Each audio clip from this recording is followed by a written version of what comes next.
Welcome back students. आज का हमारा टॉपिक है क्वाड्रेटिक इक्वेशंस चैप्टर 4।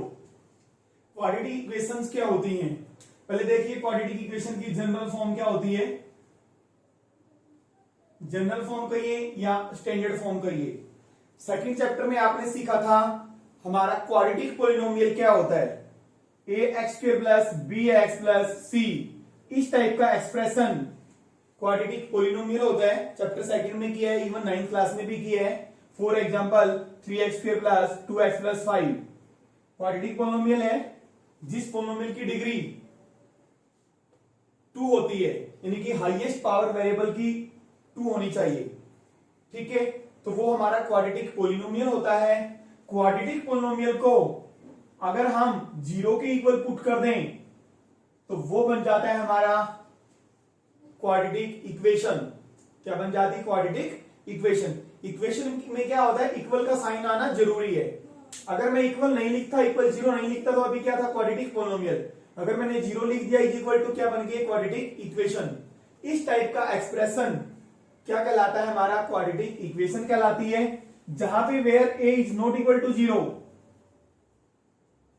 a हमारा 0 नहीं होना चाहिए। आपने क्वाड्रेटिक पॉलिनोमियल में भी किया था, a 0 नहीं होना चाहिए। अगर a 0 हो गया तो ये बन गया 0, तो बाकी क्या बचा हमारा? फिर लीनियर पॉलिनोमियल बचा, यानी कि x की पावर हाईएस्ट कितनी बची? 1।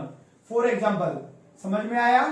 a हमारा 0 नहीं होना चाहिए, क्योंकि अगर a 0 हो गया तो ये फर्स्ट टर्म हमारी 0 बन जाएगी। तो कैसा पॉलिनोमियल बचेगा हमारे पास? लीनियर पॉलिनोमियल बचेगा। ठीक है, for example 3x² plus 2x plus 5 is equal to 0। This is the quadratic equation. देखिए a यहां पे x की स्क्वायर का जो कोफिशिएंट होता है, x की स्क्वायर के साथ जो नंबर मल्टीप्लाई होता है वो a होता है, x के साथ जो नंबर होता है वो b होता है, और जिसके जो वेरिएबल नहीं होता इसमें वो क्या होता है? Constant c 5। a कितना है? 3, b कितना है? 2, c के है 5। a b c हमारे क्या होते हैं? रियल नंबर्स, कांस्टेंट, कुछ भी हो सकते हैं, 2, 4, 5, √2, 0.5। ठीक है, दूसरा एग्जांपल लेते हैं x² plus 5x minus 7 is equal to 0। Quadratic equation, यानी कि क्वाड्रेटिक का पता करने के लिए x की जो वेरिएबल की जो पावर है हाईएस्ट 2 होना जरूरी है।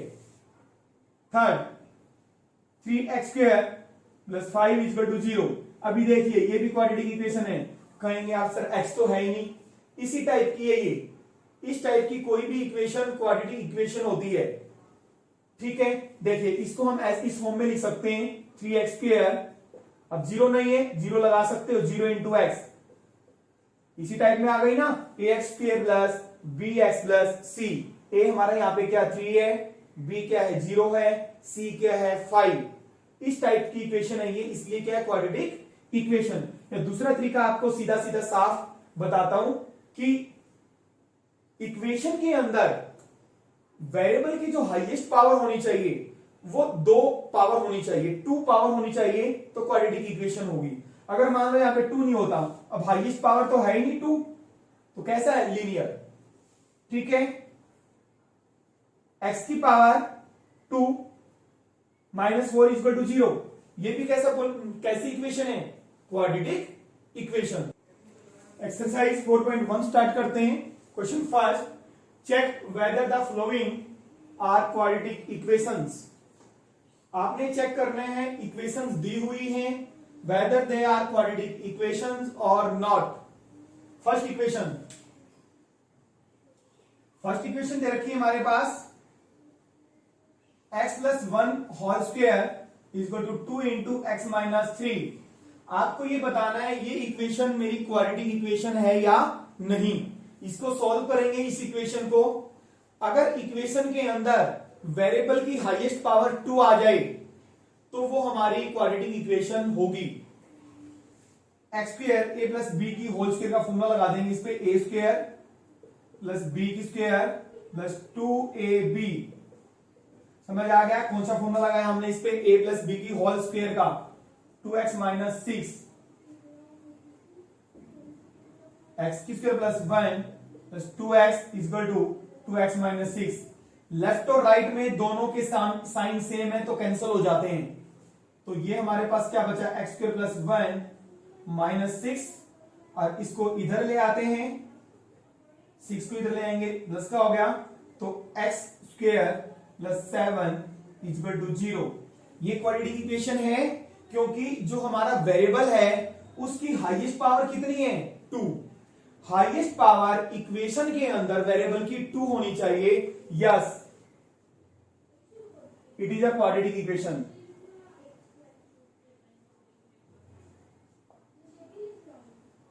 समझ आ गया।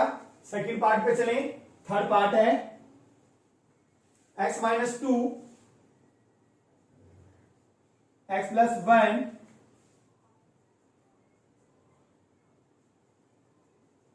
इसके आपके 7-8 पार्ट्स दिए हुए हैं। मैं फर्स्ट, थर्ड, 6 और 7 पार्ट करवा रहा हूं।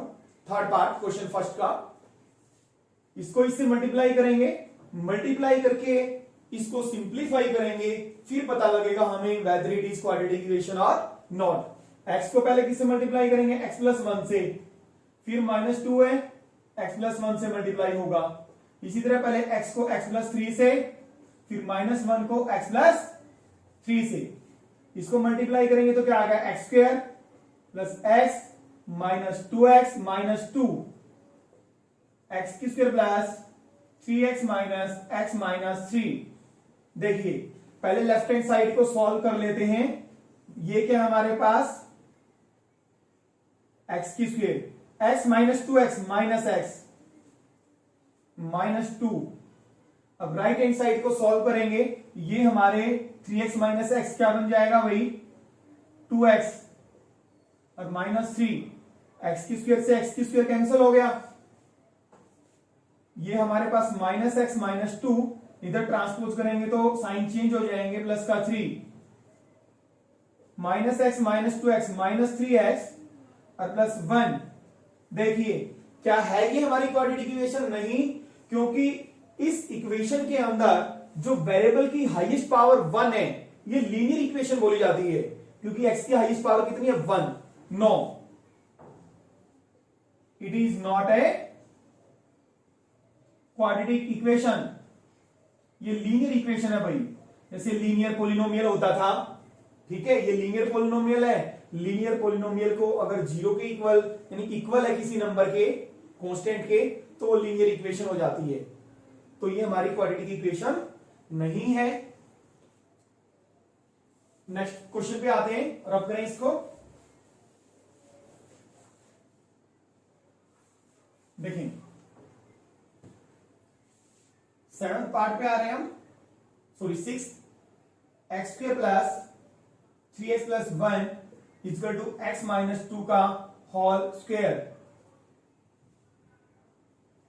X square plus 3x plus 1 is equal to a minus b की होल स्क्वायर का फॉर्मूला, a की स्क्वायर प्लस b की square minus 2ab, x square plus 3x plus 1 x की स्क्वायर और यह 4 माइनस 2 2 4x। देखिए एक्स की square से एक्स की स्क्वायर कैंसिल हो गया, ये 3x प्लस 1 उधर की टर्म को लेफ्ट में ट्रांसपोज कर लो, माइनस का 4 हो गया, ये प्लस का 4x, उधर क्या बचा 0, 3x plus 4x 7x, 1 minus 4 3। कैसी इक्वेशन है, linear equation. No, it is not a quadratic equation.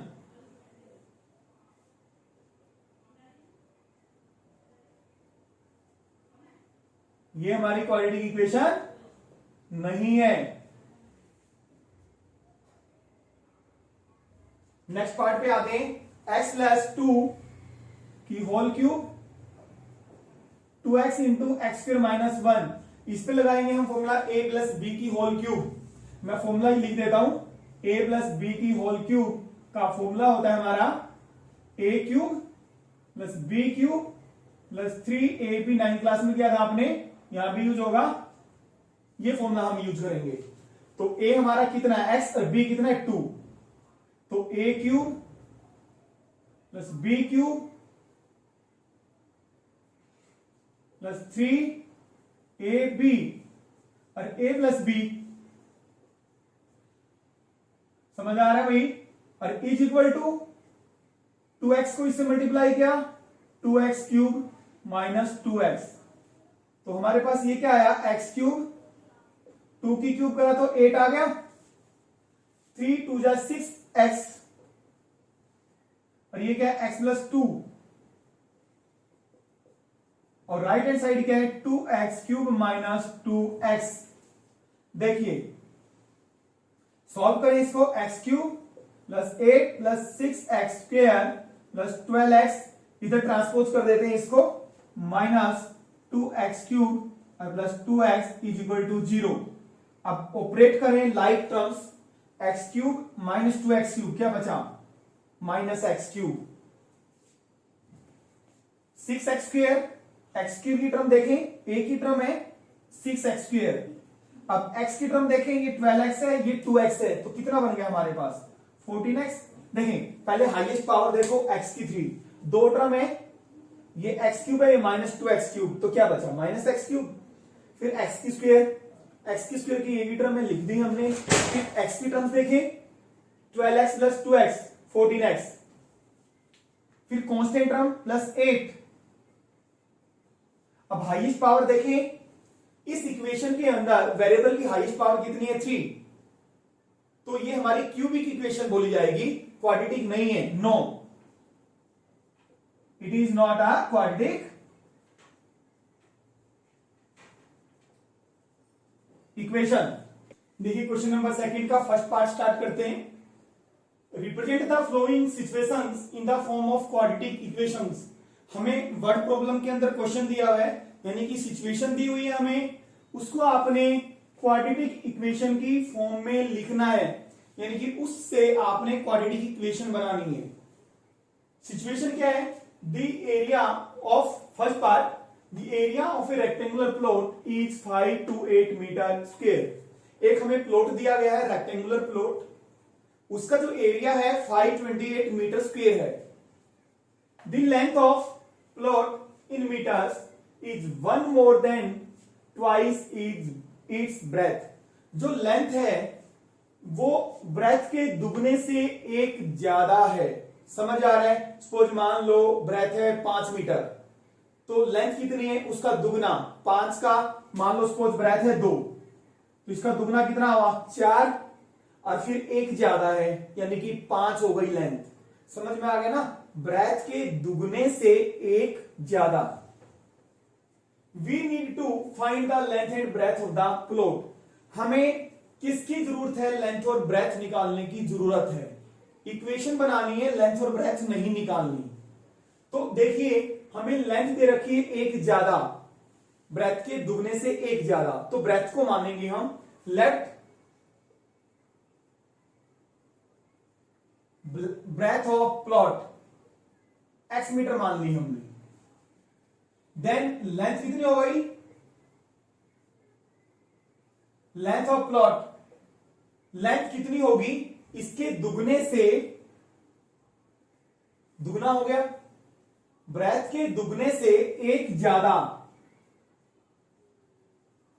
समझ आ रहा भाई, ब्रेथ मानी मैंने x, जिसको x को 5 मान लो, कुछ मान लो, ठीक है, उसका दुगना और फिर एक ज्यादा, ब्रेथ के दुगने से एक ज्यादा, दुगना ट्वाइस इट्स ब्रेथ। ब्रेथ का दुगना कितना हुआ, x का ट्वाइस कितना हुआ 2x, और एक ज्यादा 1 मोर का मतलब प्लस 1, एक ज्यादा है, ठीक है।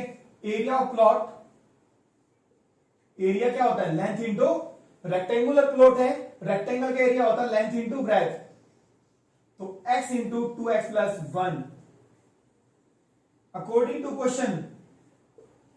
बट एरिया हमें प्लॉट का दे रखा है 528 मीटर स्क्वायर, ये भी एरिया है प्लॉट का और ये भी एरिया गिवन है, तो दोनों को आपस में क्या कर देंगे, इक्वल कर देंगे। समझ आ रहा है, क्यों किया इक्वल, क्योंकि वो भी हमारा एरिया है, गिवन है एरिया 528 मीटर स्क्वायर। तो यहां से सॉल्व करेंगे 2x square plus x equal to 528, this implies 2x square plus x which is our required equation, quadratic equation। Which is required quadratic equation. Equation बनानी थी हमें, समझ आया है? इस सिचुएशन को, जो हमें सिचुएशन दी हुई थी, उसको क्वाड्रेटिक इक्वेशन की फॉर्म में लिखना था। देखिए क्वेश्चन नंबर सेकंड का हम सेकंड पार्ट स्टार्ट करते हैं। Rohan mother is 26 years older than him. जो रोहन की माता है, रोहन की मदर, वो रोहन से 26 years ओल्डर का मतलब है 26 साल बड़ी है। The product of their edges in years 3 years from now. Product of their edges का मतलब है उनकी एजेस, यानी कि रोहन की एज और उसकी मदर की एज, उनका जो प्रोडक्ट होगा 3 years फ्रॉम नाउ। कब? 3 years फ्रॉम नाउ का मतलब है आज से 3 साल बाद। आज से 3 साल बाद रोहन की एज और उसकी मदर की एज का जो प्रोडक्ट होगा विल बी 360। वो किसके इक्वल होगा? विल बी 360 का मतलब will be equal to, equal किसके होगा? 360 के। We would like to find Rohan present age. हमें क्या निकालना चाहते हैं हम? रोहन की प्रेजेंट एज। आपने क्वाड्रेटिक इक्वेशन बनानी है इस वर्ड प्रॉब्लम से। देखिए रोहन की एज निकालना चाहते हैं। रोहन की मदर है 26 साल बड़ी, रोहन से बड़ी है, तो रोहन की एज मान लेते हैं, लेट रोहन प्रेजेंट एज।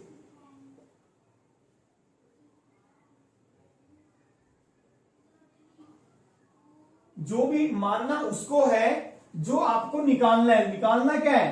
मतलब निकालना क्या चाहते हैं आप? क्वाड्रेटिक इक्वेशन से रोहन की प्रेजेंट एज निकालना चाहते हैं। जैसे पहले आप क्या निकालना चाहते थे? Length and breadth. तो यहां पे हम रोहन की प्रेजेंट एज निकालना चाहते हैं, उसी को मानो आप x years। Rohan mother age लेते हैं, रोहन मदर एज कितनी हो जाएगी? 26 ज्यादा है तो x में कितना ऐड हो जाएगा? 26। ये तो समझ में आ गया होगा। मान लो x हमारा 10 है, तो उसकी मदर की एज 26 ज्यादा है, तो 10 प्लस 26 36 हो जाएगी, यानी कि 26 ऐड हो जाएगा उसकी मदर में। समझ में आ गया? अब 3 साल बाद दोनों की जो एज होगी, ये हमारी कौन सी है? Present age. तो 3 साल बाद की जो एज होगी उसकी मदर की और रोहन की, उनकी जो प्रोडक्ट होगा वो किसके इक्वल होगा? 360 का। तो 3 साल बाद की एज निकालते हैं। After 3 years sorry, Rohan age after 3 years, Rohan की एज क्या हो जाएगी? रोहन की एज 3 ऐड हो जाएगी। देखिए आज प्रेजेंट का मतलब है आज की एज x ईयर्स है, x हमारा कुछ भी हो सकता है, और 3 साल बाद क्या होगा? 3 और ऐड हो जाएगा। समझ आ रहे हैं? और मदर एज x प्लस 26 और प्लस 3, इसमें भी 3 हो जाएगा, तो किसके इक्वल हो गया? x plus 29। समझ आ गया भाई? अकॉर्डिंग टू क्वेश्चन 3 साल बाद की एज हमने क्यों निकाली? क्योंकि 3 साल बाद दोनों की एज का प्रोडक्ट 360 हो जाएगा। 3 साल बाद रोहन की एज x प्लस 3, उसकी मदर की एज, ये हो गया 3 साल बाद रोहन की एज और उसकी मदर की एज का प्रोडक्ट मल्टीप्लाई किसके इक्वल हो जाएगा? 360। देखिए जो मैंने इतना कुछ लिखा है आफ्टर 3 years, इसको ना लिखिए, कोई दिक्कत नहीं है, आपको बड़ा लगेगा question. Direct according to question बनाना है, ये चीज लिखनी है जो मानना है Rohan present age, Rohan mother age. जितना मैंने ये लिखा है इतना ये लिखना जरूरी नहीं है, सिर्फ समझाने के लिए किया है। लिख दो तो ठीक है, नहीं लिखो तब भी कोई दिक्कत नहीं है। अकॉर्डिंग टू क्वेश्चन 3 साल बाद रोहन की एज ऑब्वियसली x प्लस 3 हो जाएगी, उसकी मदर की age x plus 26 plus 3 x plus 29, इन दोनों का प्रोडक्ट किसके इक्वल होगा? 360 के। समझ आ गया? मल्टीप्लाई करेंगे, पहले x किससे मल्टीप्लाई होगा? x प्लस 29 से, फिर 3 होगा, तो मल्टीप्लाई किया हमने x की square plus 29x plus 3x, इसको मल्टीप्लाई किया तो 87 आ गया भाई। इसको मल्टीप्लाई, इसको ऐड करें 29 प्लस 3 32x 87 है, इधर इसको लेके आएंगे तो किसका हो जाएगा, माइनस का हो जाएगा, एक्स स्क्वायर प्लस 32x, इसमें से इसको माइनस कर दें भाई, 87 को माइनस करेंगे 360 में से 87 को माइनस करेंगे 387 273 विच इज द रिक्वायर्ड इक्वेशन जो कि हमने निकालनी थी। नेक्स्ट पार्ट स्टार्ट करते हैं। जो हमने अभी क्वेश्चन किया था वो हमारा थर्ड पार्ट था, गलती से हमने सेकंड लिख दिया था। अभी सेकंड पार्ट करेंगे हम क्वेश्चन नंबर सेकंड का। The product of two consecutive positive integers is 306। The product of two consecutive positive integers. पहले ये देखिए कॉन्जिक्यूटिव पॉजिटिव इंटीजर्स कौन से होते हैं। कॉन्जिक्यूटिव होते हैं क्रमागत, लगातार जो पॉजिटिव इंटीजर्स होते हैं वो हमारे कॉन्जिक्यूटिव होते हैं। जैसे फॉर एग्जांपल 5 6 6 7 7 8 8 9 9 10 5 6 के हैं हमारे कॉन्जिक्यूटिव पॉजिटिव इंटीजर्स। ये भी कॉन्जिक्यूटिव हैं, ये भी कॉन्जिक्यूटिव, एक साथ लगातार, ठीक है। वो कॉन्जिक्यूटिव पॉजिटिव इंटीजर्स, उन दोनों का प्रोडक्ट 306 है। We need to find the integers. आपने क्वाड्रेटिक इक्वेशन बनानी है कि हम जिससे वो इंटीजर्स निकालना चाहते हैं। देखिए लेट, अब हमें नहीं पता कौन से कॉन्जिक्यूटिव इंटीजर्स हैं, 5 6 है या 7 8 है, कौन से हैं। तो एक को x मानेंगे तो नेक्स्ट कौन सा हो जाएगा, x प्लस 1। जैसे 7 है तो उससे नेक्स्ट कौन सा हो गया, 7 प्लस 1 8, ठीक है। Let consecutive positive integers b x and x plus 1। दो कॉन्जिक्यूटिव पॉजिटिव, कुछ भी मान सकते हो आप। अगर स्टार्टिंग का x प्लस 1 लोगे तो उसके आगे एक और बढ़ा दो, x प्लस 2 हो जाएगा। पहला नंबर मैंने x माना तो उससे अगला क्या हो गया, x plus 1। According to question इन दोनों का product,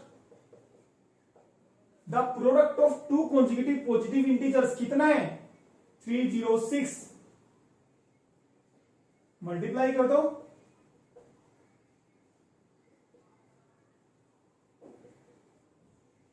which is a required quadratic equation. देखिए क्वेश्चन नंबर सेकंड का फोर्थ पार्ट स्टार्ट करते हैं। A train travels a distance of 480 kilometre at a uniform speed. एक ट्रेन दी हुई है हमारे पास, 480 किलोमीटर का डिस्टेंस कवर करती है यूनिफॉर्म स्पीड से। सेम स्पीड से कितना डिस्टेंस कवर करती है, 480 kilometre. If the speed had been 8 kilometre per hour less, अगर स्पीड को हम 8 किलोमीटर पर आवर यानी कि 1 घंटे में 8 किलोमीटर कम कर दें, then it would have take 3 hours more to cover the same distance। Same distance का मतलब है उसी डिस्टेंस को कवर करने में 3 घंटे ज्यादा लेती है। ऑब्वियसली है, अगर हम स्पीड को घटाएंगे तो टाइम क्या लगेगा, ज्यादा लगेगा। तो टाइम कितना लगता है, 3 घंटे ज्यादा। We need to find the speed of train. हम क्या निकालना, हमें किसकी आवश्यकता है, ट्रेन की स्पीड निकालने की जरूरत है। इसलिए आप उस इक्वेशन बनानी है आपने क्वाड्रेटिक, जिससे हम इजिली ट्रेन की स्पीड निकाल सकें, ठीक है। जो चीज निकालने की नीड दे रखी है उसी को मानना है। Let speed of train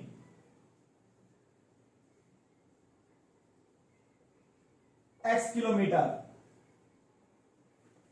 kilometre per our. हमने मान ली जो ट्रेन की स्पीड है कितनी है, x kilometre per hour. Time taken, देखिए कैसे करेंगे क्वेश्चन को। Time taken to cover 480 kilometre. जब हमारी speed x kilometre per hour है तो टाइम कितना लगेगा। टाइम का फॉर्मूला पता है भाई आपको, टाइम का फॉर्मूला क्या होता है, डिस्टेंस बाई स्पीड, ये फॉर्मूला होता है। डिस्टेंस कितना 480 और स्पीड कितनी x, समझ में आ गया। इतने आवर्स लग जाएंगे 480 किलोमीटर डिस्टेंस कवर करने के लिए, इतना टाइम लगेगा 480 by x, distance by speed. जब हम if the speed had been 8 kilometre per hour less, अगर हम स्पीड को कम कर दें तो टाइम कितना ज्यादा लगता है, 3 घंटे ज्यादा लगते हैं। तो अब हम टाइम निकालेंगे when speed is decreased, when speed is decreased by 8 kilometre per hour, then time taken. तो टाइम टेकन वही, डिस्टेंस वही है सेम, डिस्टेंस बाय स्पीड। अब स्पीड कितनी है, पहले x थी, अब 8 किलोमीटर घट गई है तो x माइनस 8 हो गई। समझ में आ गया भाई, स्पीड कितनी होगी, जैसे मान लो पहले 10 किलोमीटर थी स्टार्टिंग में, तो 8 किलोमीटर और घटी तो 10 माइनस 8 2 ही बची ना। तो पहले x थी 8 किलोमीटर घट गई, तो अब स्पीड कितनी, x माइनस 8। समझ में आ गया। अकॉर्डिंग टू क्वेश्चन, देखिए ये वो टाइम है जब स्पीड घट जाती है 8 किलोमीटर, ये स्पीड है जो यूनिफॉर्म स्पीड स्टार्टिंग की x किलोमीटर पर आवर। अब दोनों में जो डिफरेंस है कितना है, 3 किलोमीटर, 3 घंटे का, 3 आवर्स। समझ आ रहे हैं, जो ये टाइम है, ये टाइम पहले वाले टाइम से 3 घंटे ज्यादा है। यानी कि जब स्पीड x किलोमीटर पर आ रहा है, सपोज मैं मान लेता हूं, तब टाइम लगा 7 घंटे, तो अब कितना लगा 10 घंटे, 3 घंटे और बढ़ गए। यानी कि दोनों में गैप कितना है, 3 घंटे का। ये टाइम ज्यादा है, यानी कि this minus this equal to 3। क्यों किया, समझ आ गया। जब स्पीड घटेगी तो टाइम क्या होगा, बढ़ेगा, टाइम बढ़ेगा। ये टाइम इसमें से ये माइनस करेंगे तो कितना बचेगा, 3 आवर्स। बोला हुआ है ये टाइम इस टाइम से कितना ज्यादा है, 3 घंटे ज्यादा है। यानी कि दोनों का गैप कितना है, 3 आवर्स। ठीक है, अब एक ध्यान देखें, जो हमें चीज नीड है फाइंड आउट करने की, उसको सिर्फ मानना है। ये आप ना भी लिखें तो कोई दिक्कत नहीं है, ये इतना सारा कुछ समझाने के लिए लिखा है। बाकी आपने अकॉर्डिंग टू क्वेश्चन लिखे डायरेक्ट, ये लिख के लेट स्पीड ऑफ ट्रेन, इसके बाद आप डायरेक्ट अकॉर्डिंग टू क्वेश्चन लिख सकते हैं। ठीक है, दिस इंप्लाइज एक्शन कितना आ गया, x माइनस 8, x माइनस 8 से कटा तो क्या बचा, x 480x minus x cut cancel हो गया तो क्या बचा 480 इंटू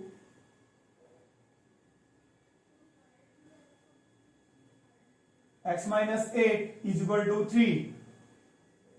सॉल्व कर ले तो ये क्या है हमारे पास 480x, यहां पे नहीं आएगा भाई, this implies 480x minus 480x minus, और माइनस को माइनस से मल्टीप्लाई करेंगे अंदर हो जाएगा प्लस 8 8 जा 64 38 divided by x square minus 8x किसके इक्वल, 3 के इक्वल। कैंसिल हो गया, क्या बचा हमारे पास, 3 से मल्टीप्लाई हो जाएगा 3840 बचा। इस 3 को इधर ले सकते हैं हम, थोड़ा आसान बनाना है तो। समझ में आ गया, ये मल्टीप्लाई में था तो इधर आके किसमें हो जाएगा, डिवाइड में। तो एक्स स्क्वायर माइनस 8x, इसको कैंसिल करेंगे, 3 1 जा 3, 3 2 जा 6, 3 8 जा 24। तो क्या है हमारे पास, which is the required quadratic equation. उधर प्लस का है तो इधर आगे किसका हो जाएगा, माइनस का। उधर प्लस का है, इधर आएगा किसका हो जाएगा, माइनस का। विच is the required quadratic equation. इस क्वेश्चन में सिर्फ हमें क्वाड्रेटिक इक्वेशन बनानी थी, आगे की एक्सरसाइज करेंगे, वहां पे आपको स्पीड भी फाइंड आउट करनी है। हमारे पास क्वाड्रेटिक इक्वेशन है, अगर हम x की वैल्यू निकालेंगे तो हमारे पास क्या आ जाएगी स्पीड। बट इस एक्सरसाइज में हमें x की वैल्यू फाइंड आउट नहीं करनी, नेक्स्ट एक्सरसाइजेज में हमें x की वैल्यू भी फाइंड आउट करनी है।